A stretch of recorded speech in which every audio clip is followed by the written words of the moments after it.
आज आपको नहीं लगता कि 17 साल के बाद जिस माफिया के कारण, जिस माफिया का सगा चाचा इस देश का उपराष्ट्रपति रहा हो और इस देश में एक विश्वविद्यालय का वाइस चांसलर रहा हो, माइनॉरिटी कमीशन का चेयरमैन रहा हो, ईरान में एम्बेसडर रहा हो और भारत का उपराष्ट्रपति रहा हो, वही हामिद अंसारी अपने पद से उतरते ही कहता है कि भारत में मुसलमानों को डर लगता है।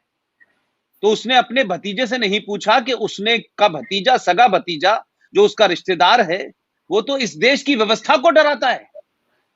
तो मेरा प्रश्न यह है कि आज वही मुख्तार अंसारी, कल तक मुलायम सिंह थे, आज पंजाब में कांग्रेस पार्टी उसे बचाने के लिए एक फेक नाम का कोई टेलीफोन कॉल पे एक्सटॉर्शन की बात बताई जाती है और वो यहां से उत्तर प्रदेश से निकल के पंजाब चला जाता है। अब उत्तर प्रदेश में सरकार बदली, सुप्रीम कोर्ट में बहुत फैसला हुआ और उसके बाद ये दुर्दांत जिहादी आतंकी ये जो मुख्तार अंसारी है, ये दोबारा उत्तर प्रदेश आ रहा है। आपको नहीं लगता कि पहले मुलायम सिंह थे, मायावती थी, आज कांग्रेस पार्टी उसको बचाने के लिए यहां से पंजाब ले गई, अब छूट के वापस आ रहा है। तो आज जब आपके सामने वो तस्वीर आती है तो क्या आपके मन में विचार आता है? क्या आपको गुस्सा आता है? क्या आप कुछ कहना चाहते हैं? प्रश्न था कि इसके खौफ का साम्राज्य का, कि आपको डर नहीं लगा, तो उसका उत्तर मैं पहले दे दूं। जी, जब मैं इस्तीफा दिया तो मैं इंडिपेंडेंट चुनाव लड़ रहा था और एक इंडिपेंडेंट चुनाव के जब लड़ते हुए जो 2 सिपाही नॉर्मल मिलते हैं राइफल के साथ आपको सुरक्षा में, वो थे। और मैं बनारस में कोतवाली थाना क्षेत्र में शाम को करीब 8-9 बजे मीटिंग कर रहा था, 8 बजे अंधेरा हो गया था। मुझे एक आदमी ने आके कान में कहा कि मुख्तार का शूटर अन्नू त्रिपाठी आ चुका है, यहाँ देखा गया है, वो आपको मारने आया है, आप तुरंत यहां से हट जाइए। मैंने जनता के बीच में ये प्रश्न रखा तुरंत कि मुझे ऐसे ऐसे बताया गया है, एक शूटर कोई आया हुआ है वो मुझे मारने के लिए, और आप लोग खुद डिसाइड करिए क्या इतनी आप लोगों ने छूट दे दी है, ऐसे गवर्नमेंट को बर्दाश्त करने की आप लोगों ने इतनी आदत बना ली है कि इतनी हिम्मत हो गई है कि लोग इलेक्शन के दौरान बनारस जैसे सिटी में और आके लोग किसी को मार दें, जब इलेक्शन के समय पूरा आप जानते हैं कि पैरामिलिट्री फोर्सेस का कंट्रोल रहता है। तो ये इनका खौफ था। इनके खौफ को पहले भी बताया मैंने कि पुलिस लाइन में घुस के मारा, एडिशनल एसपी को मारा, विश्व हिंदू परिषद के उनको मारा। तो जब मैं रिजाइन करके बाहर आया, मेरे सबसे पहले सरकारी आवास खाली करना था। सरकारी आवास खाली करने के बाद मेरे पास कोई अपना घर नहीं था, क्योंकि इतने सैलरी से मैं इतनी जल्दी बना भी नहीं सकता था। तो मैंने कई जगह प्राइवेट घर तलाश करने की कोशिश की, तो सबने मना कर दिया, क्योंकि उन लोगों को धमकियां आती थी और डर था कि मुख्तार जैसे लोगों से जिसने पंगा लिया है, मुलायम सिंह जैसे जिसकी सरकार है, इस आदमी को हम लोग किराए पर मकान देके फंस जाएंगे, और सबने मना कर दिया। एक जगह मुश्किल से मुझे जगह मिली, मैंने सामान रखा, सवेरे तक उन्होंने कहा भाई साहब खाली कर दीजिए, मेरे लिए बहुत विकट स्थिति हो गई है, इतनी धमकी आई है। खैर मैंने वहां खाली किया और अपने एक रिश्तेदार के यहाँ अधबने मकान में मैं किसी तरह 1.5 साल वहां पर रहा। बाद में फिर मैंने अपना एक फ्लैट आवंटित कराया और उसमें गया। तो आप समझ सकते हैं कि किस लेवल पे जाके परेशान करते हैं। दूसरा, जब मैं अपने परिवार के भरण पोषण के लिए, ये भी आपका प्रश्न था कैसे किया, तो स्वाभाविक है मेरे पास कोई ऐसा नहीं था। प्राइवेट नौकरियों के लिए मैंने जब अप्लाई किया कि भाई कहीं मिल जाए, तो इन लोग की धमकियां वहां जाती थी कंपनी के मालिकों को कि अगर इनको आपने रखा तो आप लोग के लिए ठीक नहीं होगा। और आप समझ सकते हैं कि सरकार से, माफिया से कौन पंगा लेगा, कंपनी चलाने वाला, और वो भी इतने दुर्दांत लोगों से।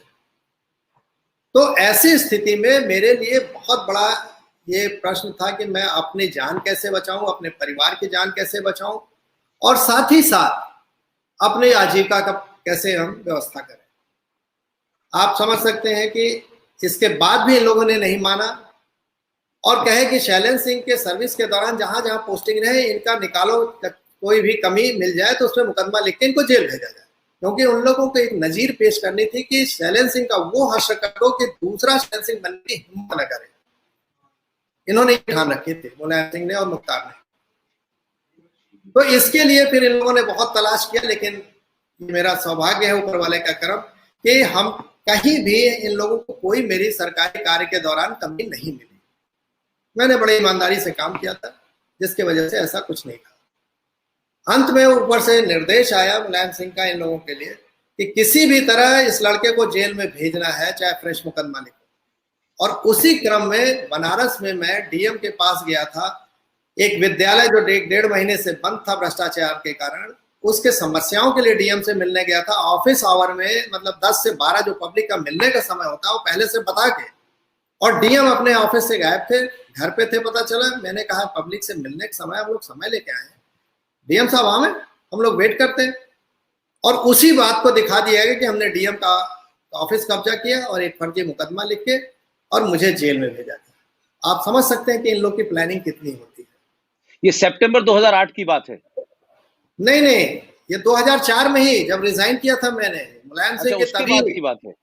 उसी समय सितंबर 2008 में तो अलग मैं जेल गया था, अभी वो भी बताऊं। अच्छा अच्छा अच्छा अच्छा अच्छा अच्छा। तो ये लोगों ने नजीर पेश की कि शैलेंद्र सिंह का वो हश्र कर दिया हम लोगों ने कि इनको खाने के लाले पड़ जाए, इनको जान के मतलब आफत हो जाए कि कैसे बचाएं, और इन लोगों को अंत में जेल भी हम भेज देंगे। और जेल भेजने का नतीजा क्या हुआ? मेरे पास एक क्रिमिनल केस लग गया। अब मेरे पास सुरक्षा हट गई। मैंने मांगा कि मुझे आर्म्स लाइसेंस दे दिया जाए। मेरा आर्म्स लाइसेंस बनारस में यह कह के रोक दिया गया कि ये इनके ऊपर आपराधिक मुकदमा दर्ज है। आप समझिए कि कितनी बड़ी साजिश थी। और यही नहीं, एक और खुलासा करूंगा कि मेरे सूत्रों ने बताया था, एक बहुत बड़े अधिकारी कह लीजिए, मुझे रात में बुलाया रेजिग्नेशन के बाद, क्या शैलेंद्र तुमने रिजाइन करके लीड ले ली? मैंने कहा सर मैं समझा नहीं। क्या ऊपर वाले ने तुम्हारी जान बचा दी? मैंने कहा सर फिर भी नहीं समझा, क्या आप कहना चाह रहे हैं?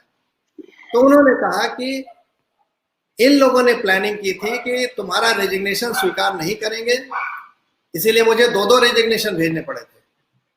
पहला कंडीशनल कह के स्वीकार नहीं कर रहे थे, और इनकी प्लानिंग थी कि तुमको ज्वाइन करा के तुम्हारा दोबारा कहीं ऐसी जगह बॉर्डर पुलिस में ट्रांसफर करेंगे कि जहां तुम्हारा गनर ही क्रॉस फायरिंग में तुमको मारेगा, जो उनका आदमी होगा। क्योंकि इन लोगों ने यहां तक व्यवस्था, पुलिस डिपार्टमेंट को भ्रष्ट बर्बाद कर दिया है कि अपने व्यक्तिगत नौकरों को पुलिस की वर्दी पहना दी है। अब आप समझ सकते हैं, और वो नीचे से लेकर ऊपर तक है। ऊपर तक शब्द कह रहा हूं, अभी उसका भी उदाहरण दूंगा मैं। तो ये लोग इस लेवल पे जा सकते हैं। तो मेरा तो यही कहना है कि ये ऊपर वाले की मेहरबानी थी, उनकी कृपा थी कि मैं यहाँ आज सुरक्षित बैठा हूँ, आप लोग से बात कर रहा हूँ। योगी आदित्यनाथ जी का मैं धन्यवाद हृदय से देता हूँ कि उस समय जब अरेस्ट किया गया, मुझे जेल भेजा गया, तो सब इन्होंने तुरंत घर पे फोन किया और कहा कि मैं हूँ आप लोग के साथ, कोई तकलीफ होगी तो मैं तुरंत खड़ा हूँ, हमारे लोग खड़े हैं, और कभी जब अवसर हमको मिलेगा तो मैं ये सब चीजें पलटूंगा। और मैं आपके माध्यम से, कल मैं मिला था माननीय मुख्यमंत्री जी से और मैं आभार व्यक्त किया, कहा सर आपकी मेहरबानी है, आप लोग की वजह से मैं आज आपके बीच में जिंदा खड़ा हूँ। वरना इन लोगों ने तो कोई कोर कसर नहीं छोड़ी थी कि हमको नेस्तनाबूद कर दे, हमको और हमारे परिवार को। इसके साथ साथ जो आपने कहा कि अब इनके चाचा पे आइए कि इनको पॉलिटिकल पार्टी सभी कैसे संरक्षण देती है, ये तो सपा ने देखा आपने कि डायरेक्ट कैसे दिया। बसपा में जब मोदी जी बनारस से चुनाव लड़ रहे थे तो ये बसपा के कैंडिडेट थे उनके खिलाफ बनारस से, याद होगा आपको। और अभी ये पंजाब में जो एक केवल दिखावे का मुकदमा लिख के और वहां जेल में अपना ट्रांसफर करा लिए, वहां किसकी सरकार है? कांग्रेस की सरकार है। इनके चाचा किस पार्टी से थे? कांग्रेस से बनाए गए थे। तो ऐसी स्थिति में इनका जो नेक्सस था दोनों समाजवादी पार्टी, बसपा जो क्षेत्रीय पार्टी यहाँ की थी, और इवन कांग्रेस की भी जो नेशनल लेवल पे थी यूपीए की सरकार, उसमें भी इनकी पकड़ थी। और मेरा दुर्भाग्य देखिए कि जब 2 साल बाद मैंने पार्टी ज्वाइन की तो वो कांग्रेस पार्टी।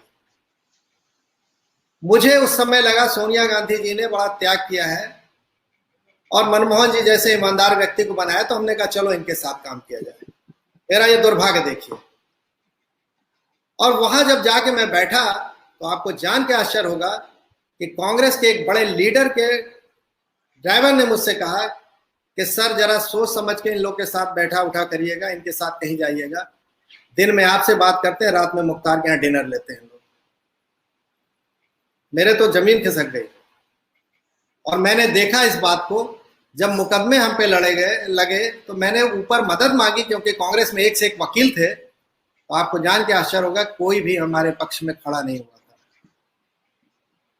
और अंत में मेरा मतलब, ये तो हमारे मित्र लोग कुछ थे, चाहे हाई कोर्ट है चाहे सुप्रीम कोर्ट, नामी तो नहीं थे, लेकिन उन लोगों की मदद से मैं अपने मुकदमे किसी तरह से वहां बचता रहा। और इन लोगों को कम से कम इतना डायरेक्शन था कि शैलेंद्र को अगर छुएंगे तो हम लोगों को कोर्ट में जवाब देना पड़ेगा। ये स्थिति मैंने उत्पन्न की। तो आपसे बिल्कुल आपने सही कहा कि इनको जो पॉलिटिकल पार्टी थी, तीनों पार्टी जो आज उत्तर प्रदेश में खासकर जो काम कर रही हैं, सपा, बसपा और कांग्रेस, ये किस तरह से संरक्षण दी, सबके सामने है। जो कृष्णानंद जी की विधवा हैं और विधायक है माननीय अलका राय जी, उन्होंने खुला लेटर लिखा ये प्रियंका गांधी जी को, क्योंकि वही प्रभारी महासचिव है, एक्टिव है, राहुल गांधी को लिखा, सोनिया जी को लिखा कि आपके द्वारा चलाई जा रही सरकार में और इसको वहां पे संरक्षण मिल रहा है, जेल से ये पूरा गैंग चला रहा है, और उत्तर प्रदेश सरकार लाना चाह रही तो वहां से इनको यहाँ हैंडओवर नहीं किया जा रहा, तो आप लोग इसमें हस्तक्षेप करिए। लेकिन आपको आश्चर्य होगा कि इन लोगों ने किसी ने हस्तक्षेप नहीं किया। और क्यों नहीं किया? तो केवल इसलिए कि हामिद अंसारी के थ्रू या तमाम इनके लोगों के थ्रू कांग्रेस के ऊपर आका लोगों को यह समझाया गया था कि हम पूरा उत्तर प्रदेश में आपका एक खास वर्ग का वोट बैंक आपके साथ खड़ा है। लेकिन ये इनकी गलतफहमी है, इनकी बेवकूफ़ी है कि क्रिमिनल किसी का नहीं होता है। कांग्रेस तो यहाँ उत्तर प्रदेश में चौथे नंबर पर लड़ रही है, आप भी जानते हैं। मुस्लिम टैक्टिकल वोटिंग ज्यादातर करता है कि कौन बीजेपी हरा दे, तो फायदा तो कांग्रेस को नहीं मिलना, जिसके लिए इन्होंने पूरी कवायद की पंजाब में और छीछा लेदर कराई, अपने ऊपर धब्बा लगवाया, तमाम लोगों ने प्रश्न चिन्ह खड़ा किया, और उसका फायदा भी नहीं मिलना इनको। तो मैं इनकी जो स्ट्रैटेजी बनाने वाले लोग हैं उनकी बुद्धि को दाद देता हूं कि कौन सी स्ट्रैटेजी बना रहे हैं। अभी इन लोगों ने गंगा के किनारे किनारे यात्रा निकलवाई कि मछुआरा समुदाय को, निषाद समुदाय को अपने साथ लें, लेकिन इनको मालूम नहीं है कि निषाद समुदाय का सबसे ज्यादा शोषण मुख्तार के लोग करते हैं। पूरा मछली के कारोबार पे इसका कंट्रोल है। तो आप मुख्तार के साथ खड़े हैं, तो जिस निषाद समुदाय के लिए प्रियंका गांधी घूम रही है, यात्रा निकाल रही है, क्या वो लोग उनके साथ आएंगे? इतनी सी एक बेसिक समझ नहीं है इन लोग। तो क्या कहा जाए? शैलेंद्र भाई, आप इस पूरे दौर में एक अलग अलग जीवन के आपने शेड देखे, अपने साथियों का रोल देखा, अपने सीनियर्स का रोल देखा। आज मैं समझता हूं कि पूरा सर्किल कंप्लीट होने जा रहा है, और वो सर्किल ये है कि एक माफिया डॉन जो राजनीतिक स्वार्थों के लिए उसको अलग अलग पार्टी में वो रहा, या ये कहिए कि उसने अपने माफिया साम्राज्य इतना बड़ा कर लिया था कि हर पार्टी उसके दरवाजे पे जाकर फूल चढ़ाती थी। वो माफिया डॉन परसों पंजाब की जेल से निकलने वाला है और वहां से वो उत्तर प्रदेश आएगा। निकल चुका है। आपकी जानकारी में कह दूं कि निकल चुका है उसका काफिला। अच्छा, निकल चुका है जी। आप एक तरफ देखिए कि पिछले 10-15 दिन से जब से ये मामला चला है, पूरे देश में एक इस किस्म का गुस्सा है, और जब से आपने जो भी कुछ कहा है और आपको ध्यान केंद्र में रख करके लोगों के अंदर उस गुस्से में और ज्यादा जिसे कह सकते हैं कि बढ़ोतरी हुई है, पूरा है कि इस आदमी को वहां से यहां जेल में लाना और फिर पेश करना, ये भारतीय न्याय व्यवस्था का या भारत की जो निजाम है उसका मजाक बना रहा है। क्या इस आदमी के बारे में हर आदमी ये चाहता है कि इसका इनकाउंटर बीच चौराहे पे किया जाए। एक शैलेंद्र जो इतने लंबे 17 साल के पर्सनल टॉर्चर से गुजरा हो, राजनीतिक लोगों ने, आपके आपके सीनियर्स ने, सबने आपको इससे इससे बचाए नहीं, बल्कि आपको उनके बीच में डाल दिया और अपनी अपनी जिम्मेदारियों से और अपने अपने पद की गरिमा को छोड़ करके आपको अकेला कर दिया। आज ये शख्स, आज नहीं कल, आज रात में, कल तक ये उत्तर प्रदेश पहुंचेगा।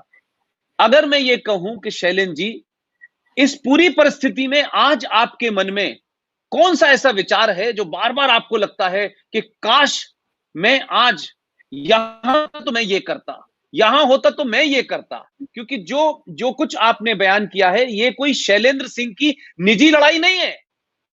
ये भारतीय व्यवस्था में राजनीतिक दलों ने जिस तरीके से लोकतंत्र का क्रिमिनलाइजेशन किया है, उस व्यवस्था से आपकी लड़ाई है। और उस व्यवस्था में थोड़ी सी आपको एक रोशनी नजर आ रही है। तो आज के शैलेंद्र सिंह में क्या उसके मन में विचार उठ रहे हैं?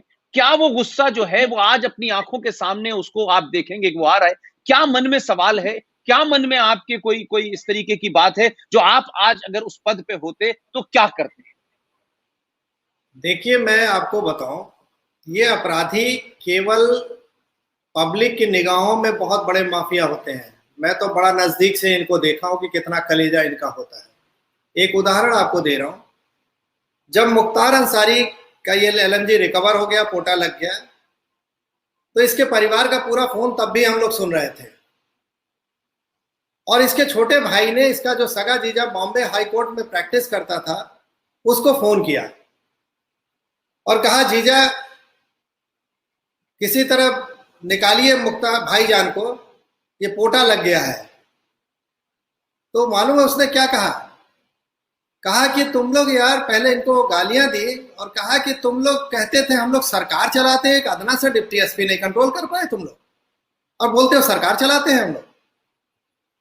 तो उसने क्या कहा इसके छोटे भाई ने मुख्तार के, कह रहे छोड़ा भैया उसकी बात, पूर्वांचल वाली भाषा में, वो बहुत बदमाश है अधिकारी, पहले ये बताओ भाईजान का जान कैसे बचेगा पोटा से।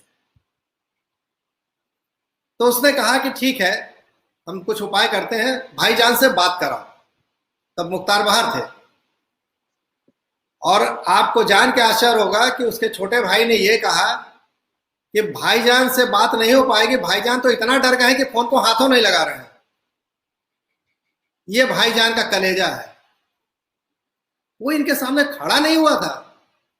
हाँ, सिस्टम से मिलकर परेशान कर सकते हैं, दूसरे को मरवा सकते हैं किसी के द्वारा, लेकिन इनका कलेजा इतना है कि अगर सामने हमने, मुझे यूज नहीं शब्द करना चाहिए, कि हम लोग खड़े होते तो पैंट गीली हो जाती थी लोग। ये मैंने देखा है बड़े बड़े माफियाओं का, कि अगर अधिकारी आ जाए अपने पे तो पैंट गीली हो जाती थी इनकी। लेकिन दुर्भाग्य हमारा कि हमारे ही आका जो हमको कंट्रोल करते थे, अधिकारी और सरकार, वो हमको ही हमारे काम नहीं करने देते। और अब की बात आप कर रहे हैं कि आज क्या होता अगर मैं होता, तो मैं दावे के साथ कह रहा हूं कि अगर मैं को लेके आया तो रास्ते में इसका हार्ट अटैक हो जाता, मर जाता है दहशत में। इतना कलेजा छोटा है, इसके अंदर दम नहीं है, लेकिन भय का साम्राज्य इसने मार के कायम कर रखा है। मैं पूरा चुनाव, पूरा इतना इलेक्शन में घूमता रहा अकेले। लोगों ने कई बार कहा कि आपको मारने के लिए आया। एक बार इसके मुझे इनपुट दिया पुलिस के एसओजी ने कि शैलेंद्र जी, आपको मारने के लिए बॉम्बे से शूटर मंगाया इसने, आप कहीं मत निकलिए। मैंने कहा ठीक है। क्या आप कहीं कल निकलने वाले हैं? हमने कहा हाँ। क्या उनको मालूम है?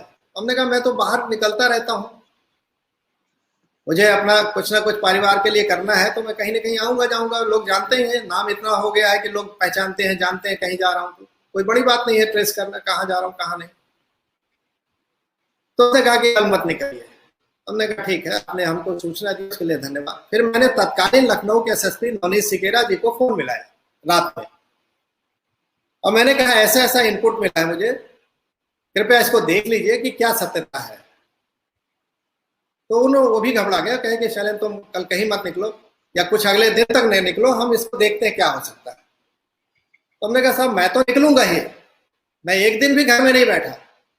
मैंने कहा मैं तो निकलूंगा ही, जान तो ऊपर वाले के हाथ में है, जो मेरा होगा वो समय बताएगा, लेकिन मैं इसके डर से घर पे नहीं बैठूंगा।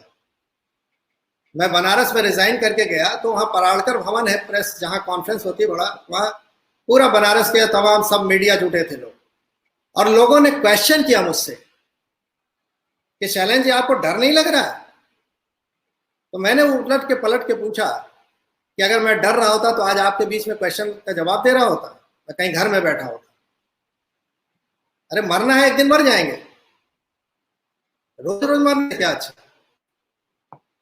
लेकिन एक वाकया के सामने, किसी इस तरह के लोगों के सामने घुटना नहीं टेकूंगा, और जिनको हम विशेष रूप से जा रहे हैं कि इनका कलेजा कितना बड़ा है। मैंने तो इनके पैंट गीली होते देखी है।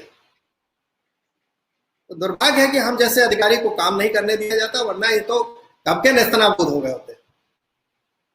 आज मैं आपके इस माध्यम से एक खुलासा करना चाहता हूं।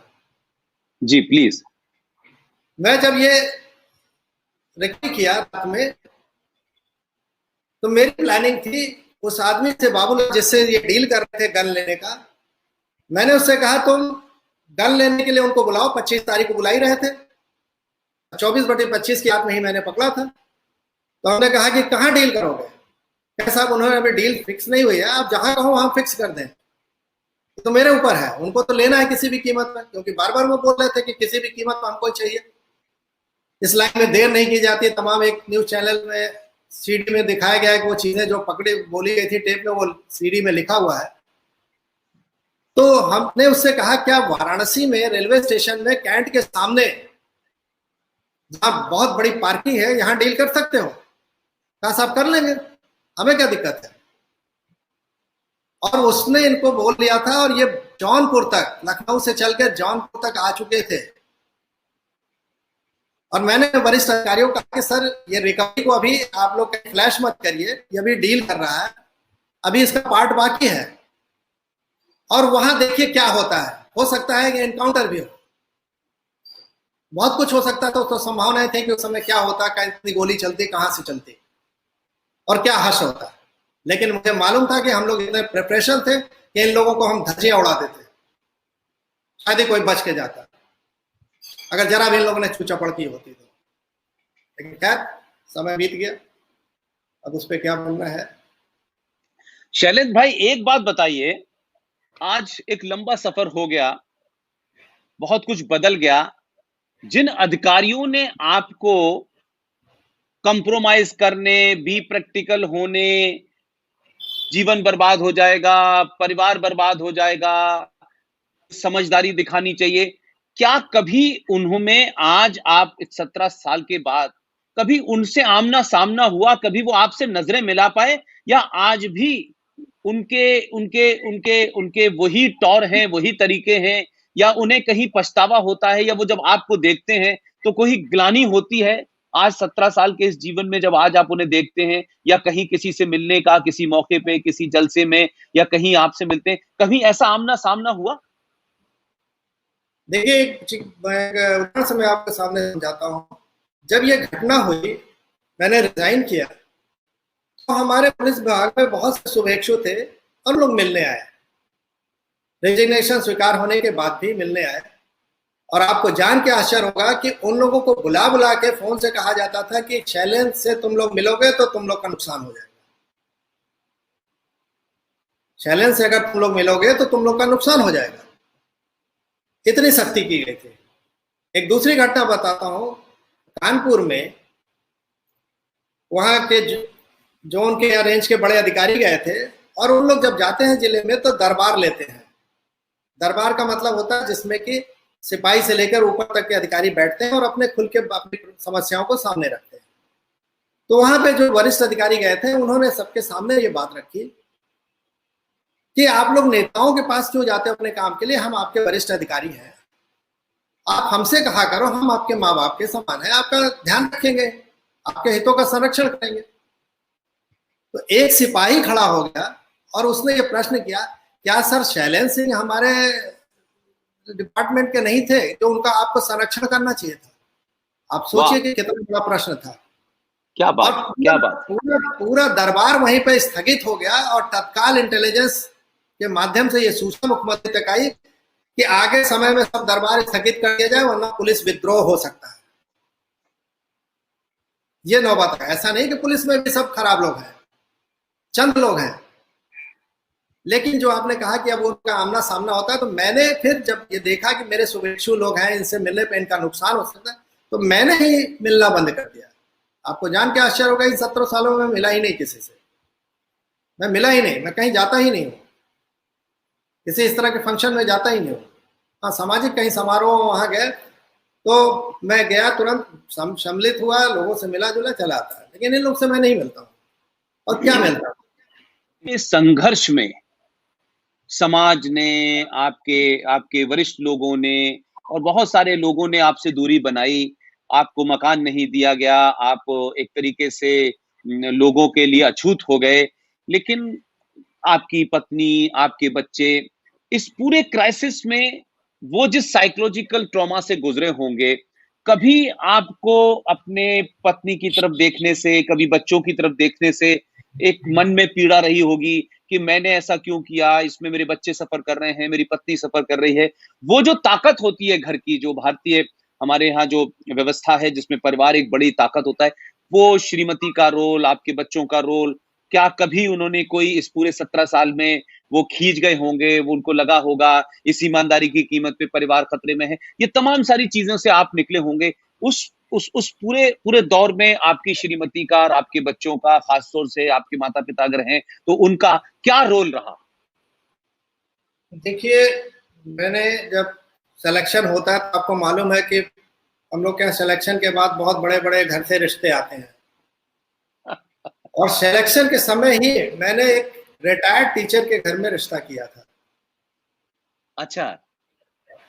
रिटायर्ड टीचर, और काफी लोगों ने इस बात पर आश्चर्य किया था कि यार तुम्हारे इतने रिश्ते आ रहे थे अच्छे अच्छे, तुमने क्यों किया? तो मैंने इसका उद्देश्य अपने पिताजी से यही डिस्कस किया था। मेरे पिताजी भी डिप्टी एसपी थे, उस समय जीवित थे, अब नहीं है, न माँ है, लेकिन जब रिजाइन किया था तो माँ थी मेरी, पिताजी नहीं थे। तो मैंने कहा था इस बात को कि पैसा आता है जाता है, लेकिन अगर संस्कार है किसी के पास तो किसी भी परिस्थितियों में वो अपने को एडजस्ट कर लेगा। और वही हुआ, मैं रिजाइन किया, मेरी पत्नी तत्काल सर्विस ज्वाइन की टीचर के रूप में, और उन्होंने घर का तुरंत पहले संभाला। फिर मैंने भी बाद में सर्विस ज्वाइन की, प्राइवेट ही सही, एक बड़ी कंपनी में, और किसी तरह हम लोगों ने अपने घर का खर्च चलाया। और हमारे परिवार में चूंकि कभी ऐसे लोग देखे नहीं थे, सबको मालूम था हम कैसे चलते हैं। सर्विस जो भी 10 साढ़े 9 साल की सर्विस थी, हमारे घर में एक पैसा कोई गलत आया नहीं था। तो हमारे घर में कोई आदत ही नहीं थी गलत इस तरह की कि हमको दिक्कत होती। और बहुत से लोगों ने प्रश्न किया, हमारे परिवार से प्रश्न किया, हम जब जेल में पकड़ के दूसरी बार भी गए तब भी प्रश्न किया, मीडिया ने हमारी पत्नी से पूछा या हमारी माँ से पूछा, उस समय थी तो माँ ने कहा कि वो हमारे दादा फ्रीडम फाइटर थे, क्या वो एक स्वतंत्रता सेनानी का पोता है, और मैं उसकी माँ हूँ। हम लोग के पास जो भी है उसमें रूखा सूखा खा लेंगे, लेकिन हम लोग झुकने वाले नहीं हैं। बहुत दिमाग क्या में बात, आया था। क्या बात। और वाकई में हम लोगों को कभी भी कोई हम लोग की ऐसी आवश्यकता ही नहीं थी जिससे कि हम लोग लगे कि हाँ हम लोग कभी न सोना गहना चाहिए, न कभी कुछ चाहिए, न बड़ी कार चाहिए, न बड़ा घर चाहिए, न कुछ चाहिए। एक सिंपल लाइफ जीते थे। हम सर्विस में थे तब भी, और सर्विस के आए बाहर तब भी। शायद हम बाद में ऊपर वाले की मेहरबानी कि हम सर्विस में जितने तंगहाल थे, बाद में उतने तंगहाल हम बाहर आके नहीं रहे, क्योंकि हमको बाद में प्राइवेट कंपनी में अच्छी जॉब मिल गई, भले 3 साल के लिए मिली, बाद में इन लोगों के हस्तक्षेप से छोड़ना पड़ा, लेकिन अपनी काबिलियत थी, धीरे धीरे मेरे पास भी अपनी क्षमता थी, मैंने कुछ किया। आज मैं ऑर्गेनिक खेती में कर रहा हूँ। एक मॉडल ऐसा है कि जो पूरे देश नहीं पूरे विश्व के लिए अभी अगले 1-2 महीने में सामने आएगा। बैलों से हम बिजली बना रहे हैं, सब कुछ ऐसी चीजें हम कर रहे हैं जो पूरे वर्ल्ड में नहीं है। 50 पैसा प्रति यूनिट बिजली कोई सोच भी नहीं सकता, और उसका पेटेंट भी कराया हम लोगों ने। तो हम लोग अब किसानों के लिए काम कर रहे हैं और पूरी तरह से समर्पित हैं। आप जो कह रहे हैं कि हम लोगों को दुश्वारियां बिल्कुल हुई, लेकिन संघर्ष का रास्ता नहीं छोड़ा हमने, और जो मिला उसमें हम खुश रहे कि शायद मेरा यही नसीब है। मुझसे बहुत से लोगों ने प्रश्न किया कि आपको अफसोस नहीं होता कि आपने नौकरी छोड़ दी? हमने कहा नौकरी छोड़ने का अफसोस नहीं है। आपको जान के आश्चर्य होगा कि 17 साल के बाद मेरे आंख में आंसू देखा किसी ने? इन 17 सालों में किसी ने आंसू नहीं देखा। इसलिए नहीं देखा था कि मैं लड़ रहा था। अब मैं लड़ नहीं रहा हूं क्योंकि अब माननीय योगी आदित्यनाथ जी की सरकार है, मुझे लड़ने की जरूरत नहीं है। और उन्होंने पूरा मेरा ध्यान रखा, मेरे केस वापस लिए फर्जी, और अब मैं निश्चिंत हूं। तब शायद मेरा आंसू ये इस बात के थे कि शायद मेरा हम लोग का भी कोई गार्जियन है, ये सरकार गार्जियन है, हम लोग जैसे लोगों के लिए ये खड़ी है। और आज माफिया घुटने टेक रहे हैं। आप देख रहे हैं मुख्तार अंसारी अपने जान की कैसे भीख मांग रहा है, किस तरह से वो व्हील चेयर पे आ गया, कैसे उसके परिवार की उसकी वाइफ लिख रही है राष्ट्रपति को, कैसे उसके चाचा लिख रहे हैं, तमाम लोग लिख रहे हैं। और पब्लिक इस बात को देख के खुश है कि जिस मुख्तार अंसारी के कारण लोग अपने आवाज नहीं उठा पाते थे, उसकी तूती बोलती थी, पैरेलल साम्राज्य चलता था, आज वो मुख्तार अंसारी घुटने पे आ गया है। वो लोग इस बात से खुश हैं और मैं भी खुश हूं।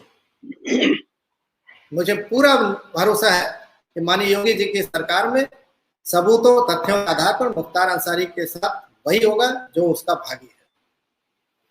शैलेंद्र भाई, क्या क्या क्या मैं अगर आपसे ये पूछूं कि आपके जीवन में अगर अगर इस वक्त कोई आपसे पूछे कि आपकी एक ऐसी कोई ख्वाहिश, एक ऐसी ख्वाहिश हो कि आपको लगे कि एक बार मुझे अपनी अपनी अपनी जो मेरी नौकरी है, और या मैं एक बार उत्तर प्रदेश के पुलिस के सबसे बड़े पद पे अगर मुझे 1 मिनट के लिए भी समय दे दिया जाए, तो आप उस 1 मिनट में उत्तर प्रदेश के सबसे बड़े पुलिस पद पे, ये एक हाइपोथेटिकल सवाल है, लेकिन लोग ये जानना चाहते हैं कि क्या अगर उत्तर प्रदेश के सबसे बड़े मुखिया का पद अगर दिया जाए और आपसे कहा जाए कि 1 मिनट में आप ये एक मिनट शब्द इस्तेमाल कर रहा हूं मैं, कि क्या आप 4-5 बड़े काम करेंगे जिससे कि एक नजीर बने और आने वाले समय में लोग ये देखें कि शैलेंद्र सिंह को जब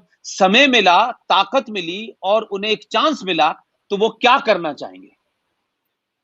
देखिए, जो आप पूछ रहे हैं उसको इस समय योगी आदित्यनाथ बहुत अच्छे तरीके से कर रहे हैं।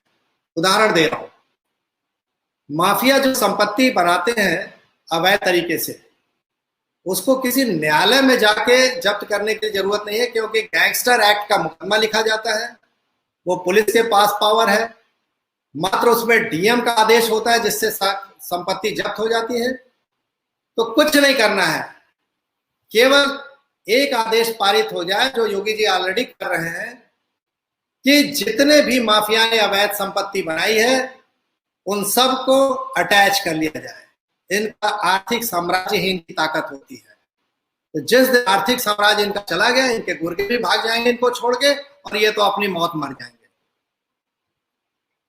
बस इतना कर दीजिए और कुछ नहीं करना है। बहुत सारे लोग हमको लिख रहे हैं, इसमें एक खास विचारधारा के जिहादियों ने बहुत सारी गाली गलौज भी लिखी है, ये जो हमारे पास सवाल आ रहे हैं। लेकिन बहुत सारे ऐसे भी लोग हैं जो आपकी मदद करना चाहते हैं और आपके साथ खड़ा होना चाहते हैं। उसमें से बहुत लोगों ने कहा है कि क्या ये मुमकिन है आपके लिए कि जो आपके घर में जो आपकी स्ट्रेंथ थी, वो टेलीविजन पे आकर के या आपके साथ बैठ कर के कुछ कह सकती हैं? नहीं, मैं समझा नहीं प्रश्न को। प्रश्न ये नहीं है, प्रश्न सिर्फ इतना ही है कि बहुत सारे लोग जो कमेंट लिख रहे हैं लगातार, वो शैलेंद्र सिंह के पीछे घर में परिवार में जो सबसे बड़ी ताकत उनकी धर्म पत्नी है, वो क्या इस वक्त हमारे साथ 2 मिनट के लिए जुड़ सकती हैं? नहीं, वो मैं माफी चाहूंगा, उनका एक बड़ा ऑपरेशन हुआ, बेड रेस्ट पे है। अच्छा। ठीक है। तो शैलेंद्र भाई, आपने कोई बात ऐसी रखी छोड़ी नहीं जो देश नहीं सुनना चाहता, और मुझे इस बात की खुशी है कि आप जैसे बहादुर अभी मौजूद हैं और आपसे लोगों को प्रेरणा मिलेगी।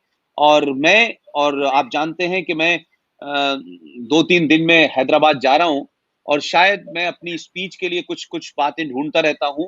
आपसे बातचीत करके मुझे बहुत सारे पॉइंट ऐसे मिले हैं जिसे मैं सार्वजनिक करूंगा। और सत्ता बदलती है हमारे यहाँ हर 5 साल में, लेकिन व्यवस्था नहीं बदलती। व्यवस्था परमानेंट होती है, और व्यवस्था में एक बार अगर कोई ऐसा आदमी बैठ जाता है जो उस पूरे सिस्टम को नस्ते नाबूद कर देता है, उन लोगों को बदलना, उन लोगों को एक्सपोज करना भी बहुत जरूरी है। आप आए, आपने अपने उन उन अनछुए पहलुओं को सबके सामने रखा, और ये सिर्फ आपसे बातचीत नहीं है, बल्कि इसके पीछे मकसद ये है कि देश जाने तो उस आदमी को जो राजनीतिक बड़े-बड़े लोगों के पोस्टर बनते हैं, बड़ी-बड़ी मूर्तियां लगती हैं, बड़े-बड़े आदर्शवाद की बात होती है, लेकिन आदर्श को सही मानों पे जमीन पे जीना कितना कष्टकारी होता है, लेकिन आखिर में उसकी जीत होती है। ये इसलिए मैंने आपको आज बुलाया, और बहुत सारे लोगों ने मुझसे कहा कि कहते हैं कि आपने उनको देर से बुलाया। मैंने कहा मुझे जब खबर पता चली और जो मेरे सोर्सेज ने मुझे पता किया, इसलिए मैंने आपको बुलाया। आप आए, और जब भी कभी आपको ये लगे कि आपके मन में कुछ ऐसी बात है, और इस देश का बहुत सारा मीडिया ऐसा है जो एक खास नैरेटिव को चलाता है, खास एजेंडे को चलाता है, इसलिए बहुत सारे आज की डेट में संचार क्रांति ने राष्ट्रवादियों की बात, उन अच्छे लोगों की जो राष्ट्र को बचाना चाहते हैं, जो इस सिस्टम को बचाना चाहते हैं, उनको कहने का बहुत बड़े प्लेटफॉर्म दिया है।